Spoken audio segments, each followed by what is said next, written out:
que Bourdieu fez?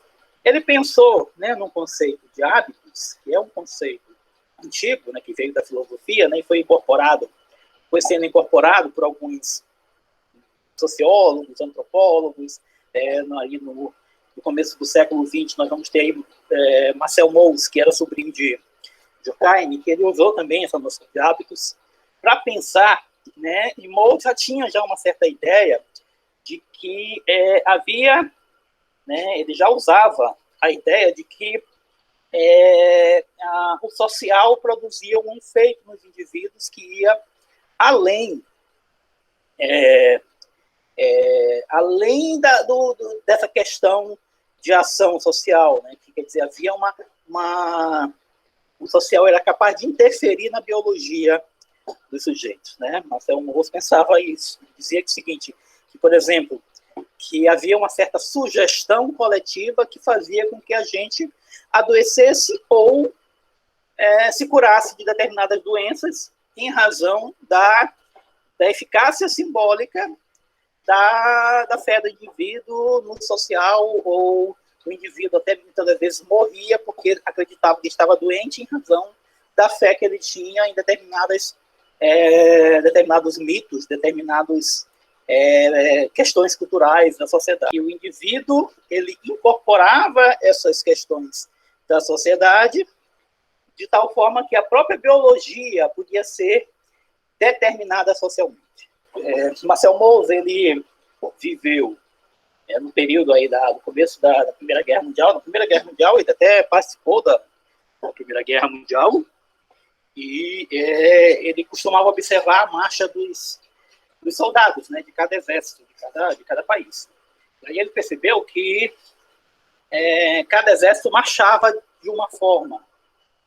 Aí ele pensando, aí ele até escreveu um artigo chamado As Técnicas Corporais, para dizer que a cultura, a sociedade influenciava até mesmo no corpo do indivíduo, como esse corpo se apresentava, como é que esse corpo se conformava, e a gente pode perceber isso, inclusive, na nossa própria língua, que, por exemplo, a forma como os fonemas que nós produzimos, eles são produzidos em razão da nossa linguagem formar o nosso aparelho fonador, né?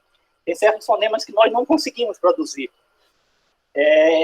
Por exemplo, se vocês tentarem falar árabe, vocês vão ter uma dificuldade muito grande de falar, porque o nosso aparelho fonador não foi feito para produzir esses fonemas, né? Do mesmo modo, se você for tentar falar inglês, a sua voz ela vai mudar, porque você vai mexer em todo o seu aparelho fonador, né? Porque ele foi criado dentro de um determinado contexto social específico.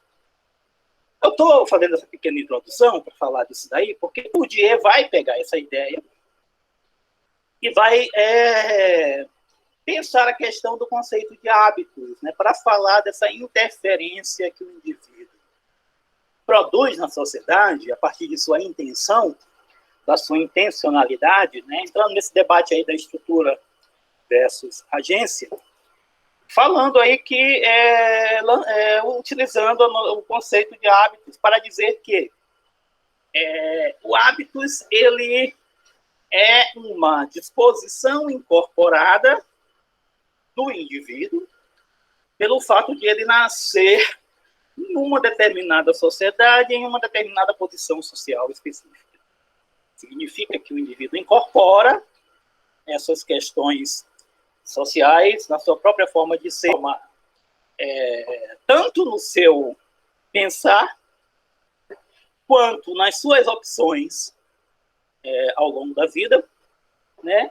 Quanto também no próprio psicológico da pessoa e na própria forma como esse indivíduo ele se apresenta socialmente, né? E o indivíduo e essa forma de agir que parece ser individual, né, que parece ser algo que o indivíduo carrega consigo, como se fosse algo automático da pessoa, como se fosse a personalidade dele, como se fosse um indivíduo que é autoritário, um indivíduo que tem determinadas posições, da forma como ele lida, ele usa o seu corpo. Isso na verdade, uma incorporação da estrutura dentro da individualidade desse indivíduo. Isso é algo que é constituído no indivíduo a partir do seu nascimento em determinada posição dentro da sociedade, e isso vai sendo reforçado ao longo da vida do indivíduo.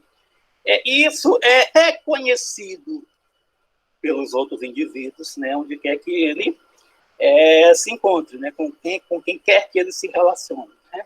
Quer dizer, o social ele se incorpora dentro do individual, e a ação social dos indivíduos vai ser explicada a partir disso daí, que é uma intenção que o indivíduo tem de causar algum efeito na sociedade, só que isso é intermediado pela posição que esse indivíduo ocupa, e de certa forma, que é uma coisa que foi legada, né, que foi permitida pela sociedade. Assim, ele explica, por exemplo, ele tenta resolver essa dualidade aí da estrutura e da agência. Né? Olha, o indivíduo ele age de acordo com a sua intenção, mas sem perceber, essa intenção dele ela é permitida e é construída a partir da posição que ele ocupa na sociedade, né? De algo que foi incorporado, né? Que está dentro do hábitos do indivíduo, né? Que no sentido de que não é algo que ele veste, mas é algo do qual ele está investido, né? Que se coloca nele, né? E isso explica a vida do indivíduo como um todo, né? Inclusive até a própria escolha do indivíduo. Por exemplo, né? Porque acreditava que havia uma certa lógica nas escolhas do indivíduo por apreciar determinados tipos de comida, por apreciar determinados tipos de música, por apreciar determinados tipos de arte, né? E havia uma lógica nisso daí que poderia ser explicada pelo hábito do indivíduo, que é uma disposição incorporada subjetivamente de uma determinada posição que foi criada pelas condições objetivas da sociedade. Né? Que está falando aí dessa relação aí entre o individual, o coletivo, o subjetivo e o objetivo, né, como algo que é o tempo todo uma construção que ela não é somente, né, explicado pelo coletivo ou só pelo individual, não só pelo objetivo e não só pelo subjetivo, porque essas coisas elas estão todas imbricadas no pensamento de Bourdieu. Não sei se eu respondi a tua pergunta, se tu quiseres comentar, pode ficar à vontade. Respondeu, professor. Muito obrigada. De nada. Não sei se vocês percebem essas questões, né, no dia a dia de vocês, né, que até às vezes a gente são coisas que a gente não percebe, né, mas que a gente reproduz essas relações ao longo do nosso do dia a dia. Bourdieu, essa noção do Bourdieu é extremamente importante, né? Muitas pessoas teve muito sucesso, né? As pessoas citaram muito, né? Claro que não usaram muito o conceito de hábito, mas se concentraram mais no conceito de campo, de capital, do Bourdieu, porque tem outros conceitos além desse conceito de hábitos, né? Mas é uma contribuição importante do Bourdieu e que atualmente ela vem sendo revista e criticada por alguns autores, inclusive até ex-alunos dele, que questionam, sobretudo, essa vinculação que o Bourdieu faz entre o hábito e a classe social do indivíduo. Se o hábito fosse uma espécie de coisa que foi criada do indivíduo em razão dele pertencer a uma determinada classe social. E alguns indivíduos, e como eu cheguei a comentar isso na aula passada, eu não sei se foi brevemente, mas alguns indivíduos falam que no momento em que o indivíduo está agindo, né, existe aí um espaço para o indivíduo combinar não só esse hábito de nascimento, mas também uma certa inventividade, uma certa criatividade na hora de agir, e a situação também ela muda conforme o contexto, né? Quer dizer, então essa interação social ela não é explicada apenas por questões dessa incorporação do hábito, mas também do dia a dia do indivíduo, do cotidiano, do momento, né? O que o indivíduo aciona naquele momento ali, a partir de uma certa reação do indivíduo à situação específica na qual ele está vivendo ali naquele momento. Né? Então, não é só porque há espaço para a combinação de uma série de influências, de uma série de questões que são acionadas no momento da ação ali. Né? Quer dizer, não é só o fato de ele ter nascido, de ele ter incorporado hábitos que é comunicado para as pessoas no momento em que ele está agindo com essas pessoas. Mas, enfim, essa questão ela tem tudo a ver com a aula de hoje. Eu não sei se vocês tiveram condições de ler o texto da aula de hoje, mas a gente vai falar aí sobre, a gente vem falando aí ao longo desses textos, dessas questões que envolvem aí o pensamento da sociologia e como é que ela vai construindo uma explicação sobre o modo como a gente se relaciona socialmente com as outras pessoas. E tentando explicar isso, os sociólogos começaram a observar as relações sociais e começaram a dizer, olha, é assim que acontece, a vida social ela se dá em pequenos grupos, outros falam, não, mas existe aí uma influência de grandes questões macrosociais que influenciam na nossa vida, como, por exemplo, a questão da globalização, é um exemplo que não dá para a gente, por exemplo,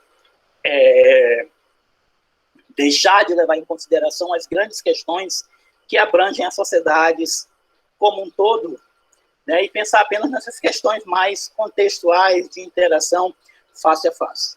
Né? E cada um desses autores defendem o seu ponto de vista, e como eu falei, eu venho falando para vocês ao longo das aulas, esse debate ele existe desde o começo do século XX, e ele foi sendo alimentado pelas posturas diferenciadas, e somente na década de 60 nós tivemos aí uma tentativa de grandes teóricos, que vocês vão estudar ao longo do curso, né, obviamente, né, uma disciplina ou outra eles vão aparecer, vai ter disciplinas específicas para falar dessa questão, dessa superação que esses sociólogos fizeram dessas questões, né, desse debate aí, estrutura versus agência, e etc., e outras noções e conceitos que vão sendo atrelados a esses dois conceitos que são justapostos, ou opostos, sei lá. E aí,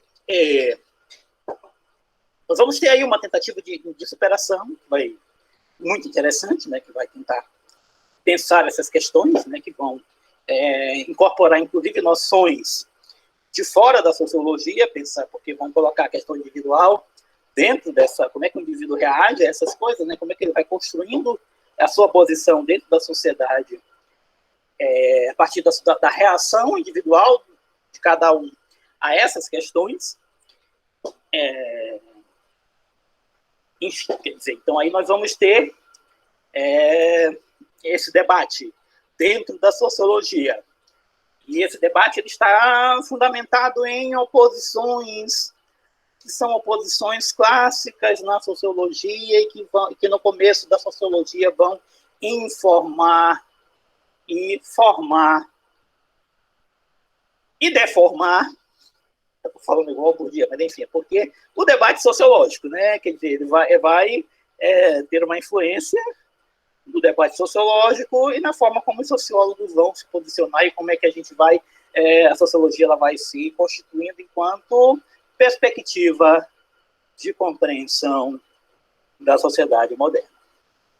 Então, para a aula de hoje, né, eu separei um texto que eu disponibilizei no SIGA ontem à noite, não sei se vocês viram, eu disponibilizei ontem à noite porque eu queria que vocês tivessem um feriado, né, tranquilo, para começar hoje com todo o gás, com toda a disposição para estudar, que vocês começassem a estudar hoje de manhã e esse texto ficasse para hoje e sexta-feira e a gente fazer a nossa avaliação na próxima terça. Então, já fiquem pré-avisados que na terça-feira a gente vai fazer a avaliação via sistema SIGA. Que a gente vai discutir essas questões que a gente vem debatendo aqui, né? Via SIGA, pelo amor de Deus, eu vou aceitar os e-mails que vocês mandaram sobre o trabalho, mas a prova eu vou querer via sistema SIGA. Né? Eu vou dar um tempo para vocês responderem a questão. Não tem problema nenhum vocês discutirem entre si como é que cada um respondeu, mas eu não quero que vocês respondam e vocês peguem a resposta de um e coloquem no outro, porque se vocês fizerem isso, vocês estão ferrados comigo. Né? Comentem, conversem entre si, pode fazer isso, isso faz parte do aprendizado, né? Aprender com os colegas, mas, pelo amor de Deus, não vão pegar a resposta, não vão pegar, só pega a minha resposta aí e copia aí, não façam isso. E aí vou dar 0 para quem deu e para quem recebeu. Tá certo? Então, enfim, vamos ver aqui a questão da aula de hoje, né? Não estou ouvindo ninguém falando, ninguém está falando comigo, mas, enfim, eu estou supondo que vocês estão me ouvindo. Que eu não estou falando sozinho. Estamos cientes, professor. Então, né? Ok, obrigado pela resposta, pelo feedback de vocês aí. Vamos lá, eu vou aqui compartilhar minha tela aqui para a gente começar a conversar sobre esse texto, sobre essas questões que isso aqui não é novidade para vocês. Isso aqui a gente já vem discutindo sobre essas oposições, né? E prestem atenção, são oposições clássicas, né? Prestem bem atenção que quando a gente fala que são oposições clássicas, a gente está querendo dizer que isso daqui é algo que já foi, de certa forma, superado atualmente, mas que faz parte, constitui o debate da sociologia, né? Que foi a forma como a sociologia foi descobrindo como é que a vida social ela se relacionava.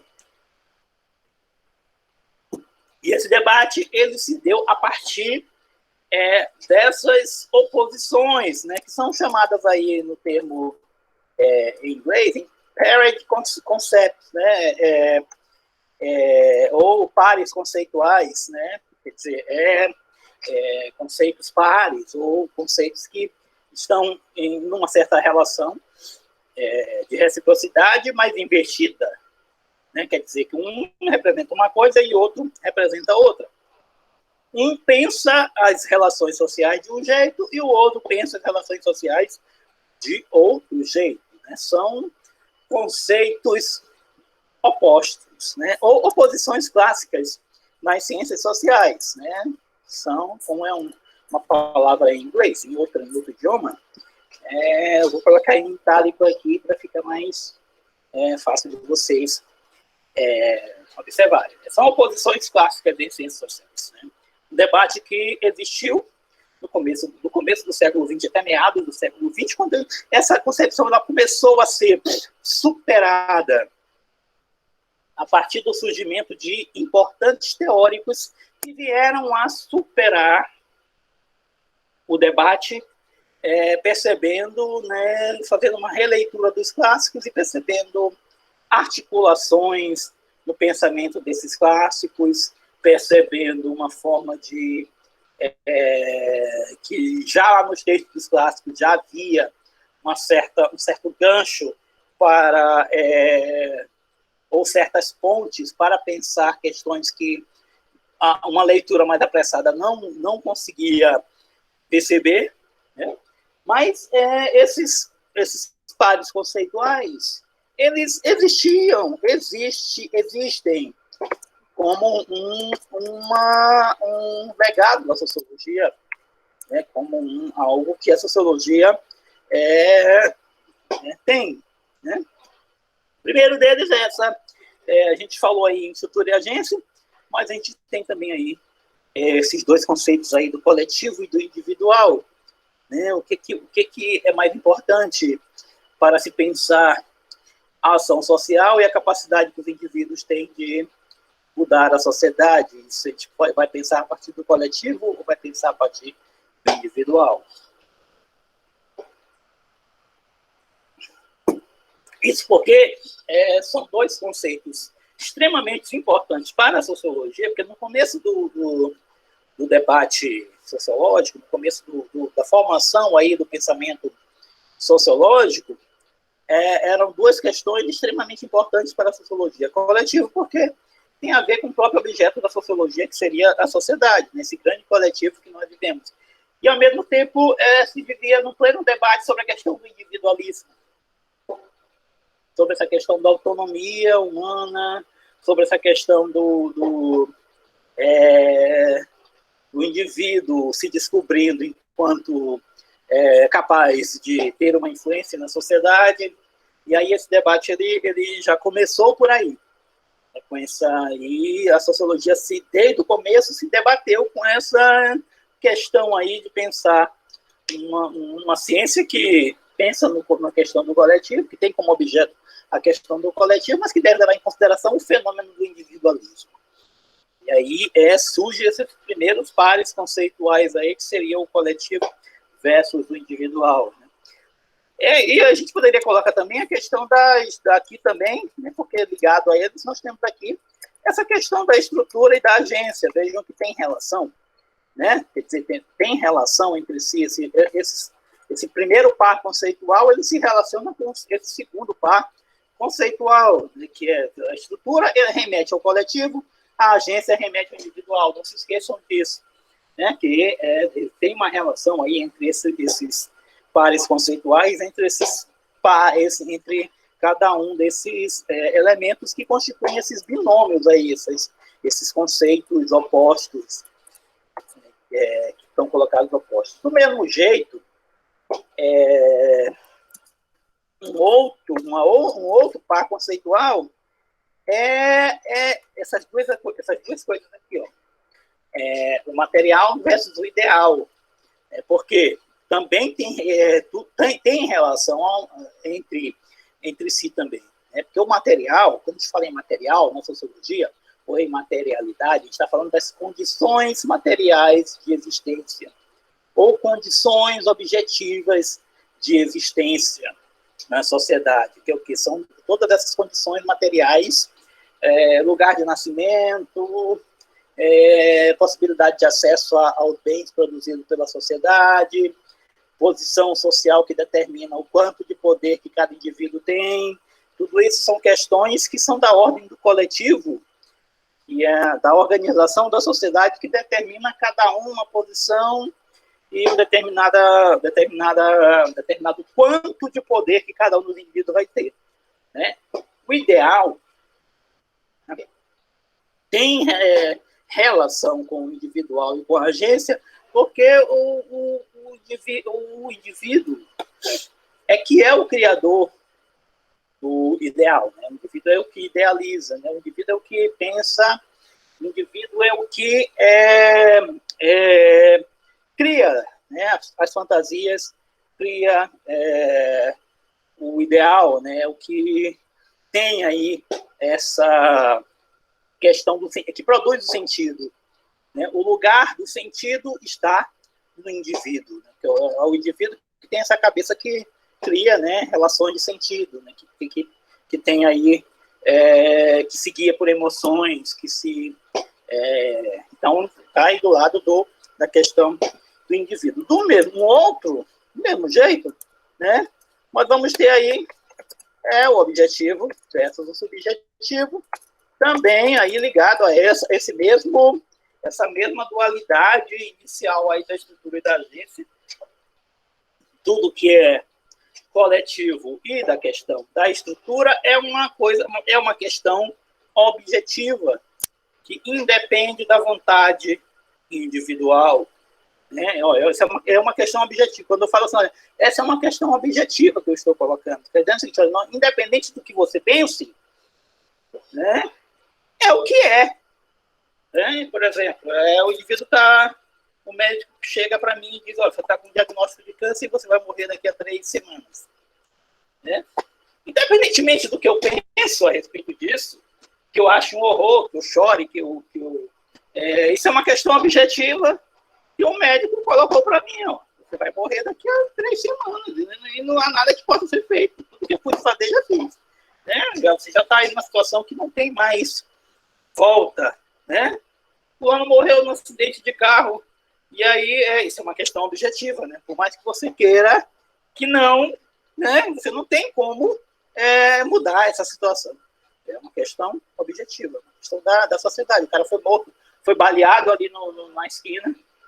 Quer dizer, uma questão das relações da sociedade. Né? São questões que o indivíduo sozinho não tem como mudar. Né? São questões que têm a ver com a vida em sociedade. Independentemente da vontade do indivíduo, ele não pode fazer muita coisa. Por exemplo, a questão do desemprego. Isso aí é debate de Facebook, isso daí, né? Essa diferença que as pessoas colocam aí entre a meritocracia e a questão do desemprego estrutural da sociedade ou a questão das condições de que o indivíduo nasce. Isso daí é uma questão meramente objetiva, que não adianta o cara dizer, não, se você trabalhar, você vai conseguir enriquecer. Essa é uma questão objetiva da sociedade, independentemente da vontade do indivíduo. Por mais que o indivíduo, a não ser que ele descubra alguma coisa a partir da genialidade dele, que a pessoa consiga, né, superar, utilize aí as ferramentas que a sociedade disponibiliza, ele tem condição de sair de uma situação de pobreza e consegue construir algo, mas isso não é o padrão, né? Porque, objetivamente falando, né, as condições sociais são essas, independentemente da vontade do indivíduo de mudar essa situação. Né? Quer dizer, depende, aí tem, quer dizer, o debate da meritocracia aí tem tudo a ver com essa questão aí da objetividade versus subjetividade. Bom, o que eu coloco para vocês é o seguinte, né? São oposições, né, que são colocadas aí, ou são pares conceituais que estão colocados aí, que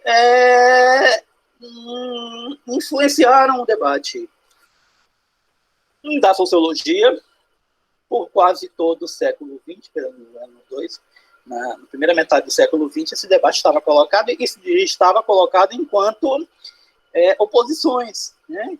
De certa forma, quem pensava a partir de um lado, não pensava a partir do outro. Né? Isso gerou aí uma discussão oposta entre os sociólogos, que tinha a ver, o sociólogo se posicionar por um lado ou outro dessa discussão, né, tinha a ver com a escolha pessoal dos pesquisadores, né, qual autor que eles achavam que eles tinham aprendido, a escola na qual eles eram formados, do país onde eles nasceram, qual autor que era mais falado, o autor que era mais comentado, se era Durkheim, se era Marx, ou se era Weber. Tinha a ver com essa escolha pessoal, né? Porque se ele fosse para um desses autores clássicos ou outro, ele ia pensar de um jeito e não ia pensar do outro. Não ia utilizar uma dessas noções e não ia utilizar a outra.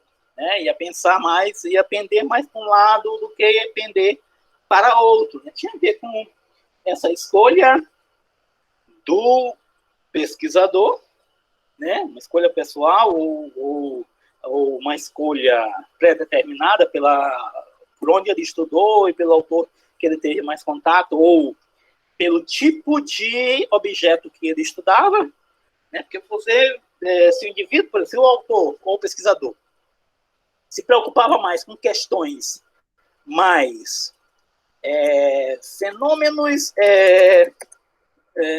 da sociedade global, né? Fenômenos como, por exemplo, eu venho colocando aqui, ó, a questão se o cara pensava na globalização ou outros fenômenos que abarcavam a sociedade como um todo, a questão da industrialização, né?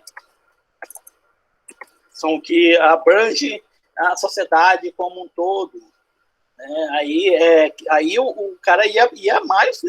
Se você pensar em fenômenos que abarcam a sociedade de cima, né, como um todo, né, você ia pensar na questão da estrutura, do coletivo, do material, do objetivo, né? Mas se o sociólogo ele estava mais preocupado com a questão das relações face a face, né, como é que os indivíduos em determinados grupos sociais eles se relacionam entre si, como eles vão produzindo padrões de interação social, né? Se o sociólogo estava preocupado com esse foco mais face a face, ou esses padrões de interação social que são criados a partir dessa interação face a face, né, ele iria pender para a questão da agência, do individual, do ideal, do subjetivo.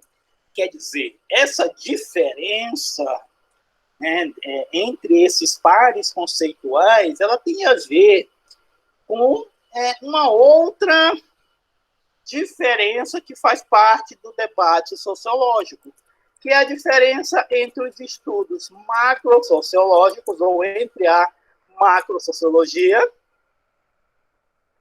sociológicos, diferença entre a macrosociologia e a microsociologia. Quer dizer, então, aí nós tínhamos aí, né? Quer dizer, então, você tinha as perspectivas sociológicas que pensavam esses pares conceituais, pendendo para um lado ou para outro, né, tinha a ver com o foco do objeto do pesquisador, que demandava uma certa escolha por um ou outro desses fenômenos, né, por um ou outro desses conceitos ou noções da sociologia, que tinha a ver com debates macrosociológicos ou debates microsociológicos. Porque nos grupos menores de interação face a face, como a esquina na qual o indivíduo mora, ou a classe na qual o indivíduo estuda, ou o lugar de trabalho do indivíduo, né, tem muito mais espaço para uma interação no qual o indivíduo controle as relações sociais e possa construir sua posição a partir da sua intencionalidade, né, da sua consciência, da sua capacidade de construir algo a partir de uma intenção, né, de uma intenção própria, né, de cada indivíduo. Então, isso no grupo face a face, isso é fácil de fazer. Agora, quando você tem aí uma questão que abarca a sociedade, que vem aí a globalização, ou a industrialização, ou algo que vem acontecendo, como o neoliberalismo, por exemplo, também, a reestruturação produtiva que vem acontecendo, que trouxe aí coisas como, por exemplo, a terceirização das empresas, e que vai abarcar, que vai ter influência no mercado de trabalho, que vai trazer desemprego, que vai trazer uma série de questões, e aí o indivíduo não tem essa capacidade toda de controlar o processo. É um poder muito limitado que o indivíduo tem para reagir a essa situação, né? Essa capacidade toda de influenciar, né, o modo como a sociedade vai se comportar e as coisas como elas vão acontecer na sociedade. Então, você tem aí que são questões macroestruturais, macrosociais, e você tem aí relações microsociais. Só que isso aqui, apesar de haver dominado o debate sociológico durante metade do século XX, durante a primeira metade do século XX, isso aqui é um falso problema. Essa oposição entre esses termos aí. Por quê? Porque as questões macrosociais, elas influenciam nas relações face a face, e as questões macrosociais, de certa forma, elas também foram criadas nas relações face a face. Que alguns indivíduos foram tomadas decisões por alguns indivíduos, né? Claro que tendo uma determinada posição na sociedade que permitiram, né, a eles tomar essa posição, que veio a influenciar a sociedade como um todo e várias sociedades ao mesmo tempo, um determinado período de tempo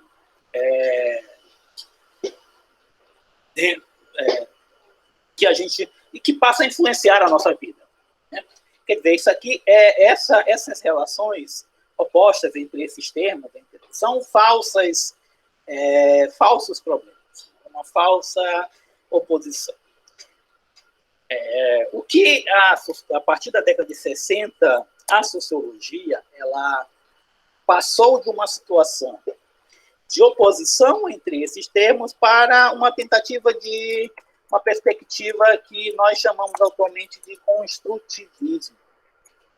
É uma perspectiva atual que domina o debate sociológico, é justamente pensar como é que as relações sociais elas vão sendo construídas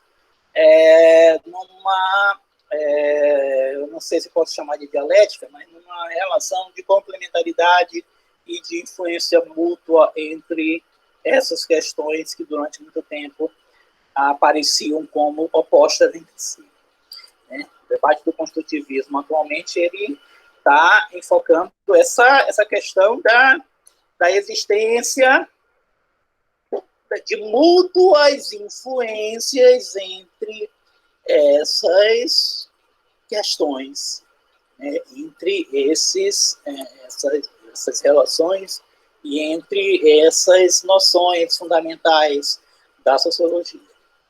Não obstante, isso aqui faz parte do pensamento sociológico, essa relação entre esses pares conceituais. Então, nós vamos aqui fazer referência ao primeiro, logo vamos falar sobre alguns desses pares conceituais e vamos começar sobre essa diferença entre a noção do idealismo versus materialismo, que seria o primeiro desses pares conceituais que passam a existir dentro do debate sociológico. Certo? Seguinte, eu vou... nós vamos para um intervalo de 5 minutos.